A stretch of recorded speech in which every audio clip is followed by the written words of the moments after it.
মাংসের এই শর্টকাট রান্নাটা যেদিনই করি সেদিন আর কাউকে খেতে ডাকতে হয় না। মাংসের সুঘ্রাণ শুঁই সবাই খেতে চলে আসে। আসসালামু আলাইকুম প্রিয় দর্শক, আশা করছি সকলেই অনেক ভালো আছেন। এই তো মাংসগুলোকে মিডিয়াম সাইজ করে কেটে নিয়ে ভালো করে ধুয়ে প্যানে নিয়ে নিলাম। এখানে 1 কেজি থেকে হয়তো 1 টুকরা মাংস বেশি হতে পারে, যাই হোক। এরপরে দিয়ে নিয়েছি আদা রসুন পেস্ট। এখানে দিয়েছি 2 টেবিল চামচ ভর্তি করে আদা রসুন পেস্ট, এবং গুঁড়ো মশলা দিয়েছি 2 চা চামচ মরিচ গুঁড়ো, 2 চা চামচ জিরার গুঁড়ো এবং 1 চা চামচ ধনিয়া গুঁড়ো। আমি কিন্তু হলুদের গুঁড়ো দিইনি, যাই হোক। এবার দিয়ে নিয়েছি স্বাদ মতো লবণ এবং এলাচি, দারুচিনি এবং লং। এগুলো একটু বেশি করে দিয়েছি এই কারণে যে মাংস থেকে সুন্দর একটা গন্ধ বের হবে। এরপর দিয়ে নিয়েছি সিরকা। এখানে 2 টেবিল চামচের থেকে 3 টেবিল চামচ সিরকা দিয়ে নিতে হবে, এবং 1 কাপ ঘন দুধ এবং 1 পিস লেবু পুরোটা চিপড়ে দিয়ে নিচ্ছি। এটা আমি টক দইয়ের বদলে দিয়েছি। টক দই যদি বাসায় থাকে সেক্ষেত্রে আপনি আধা কাপ টক দই দিয়ে মাখিয়ে নিতে পারেন। এরপর খাবার তেল দিয়ে নিয়েছি 1 কাপের থেকে কিছুটা কম দিয়ে নিয়ে ভালো করে মাখিয়ে নিয়ে 30 মিনিটের জন্য ঢেকে রাখবো।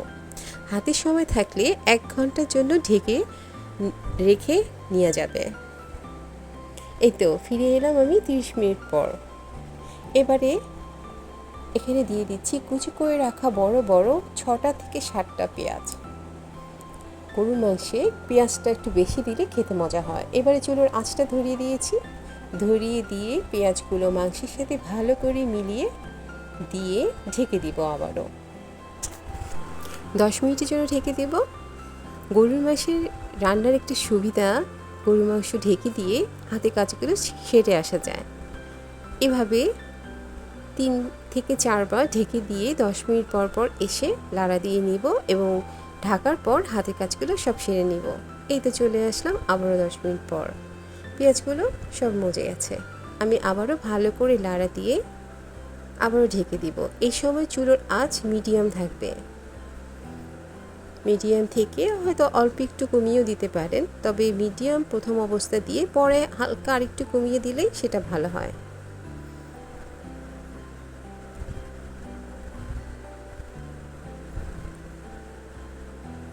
আবারও চলে আসলাম 10 মিনিট পর। এই তো আবারও লাড়া দিয়ে নিব। মাংসে আমি আলাদা কোনো পানি দিইনি। মাংস থেকে যে পানিটা উঠেছে এবং দুধের যে পানিটা ছিল সেই পানিটাতেই আমি মাংসটা ভালো করে কষিয়ে নিয়ে সিদ্ধ করে নিয়েছি।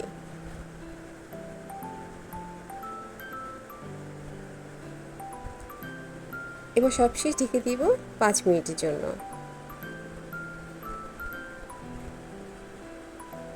আবারও ফিরে এলাম 5 মিনিট পর। আবারও লাড়া দিয়ে নিলাম ভালো করে। এবার কষিয়ে নিব বেশ কিছুক্ষণ। যদি ইচ্ছে হয় আলু দিয়ে নিলাম, আর যদি ইচ্ছে না হয় আলু না দিলেও এই সময় ভালো করে কষিয়ে নিয়ে ঝোলের জন্য পরিমাণ মতো পানি দিয়ে নিতে হবে। আমি দিয়ে দিলাম এখানে কয়েকটা আলু বাচ্চাদের জন্য। দিয়ে আরও 1 মিনিটের মতো কষালাম। মোট এখানে 3 থেকে 4 মিনিটের জন্য কষিয়ে নিতে হবে। মশলা আর তেলটা যখনই সেপারেট হতে শুরু করবে ঠিক সেই সময় আমাকে ঝোলের জন্য পানি দিয়ে নিতে হবে। পানিটা পরিমাণ মতো দিয়ে নেবেন। এখানে মাংসের কিছুটা নিচে পানিটা পরিমাণ আমি দিয়ে নিয়েছি। আলুগুলো ভালো করে ভিতরে দিয়ে দিয়ে ঢেকে দিব সিদ্ধ হবার জন্য।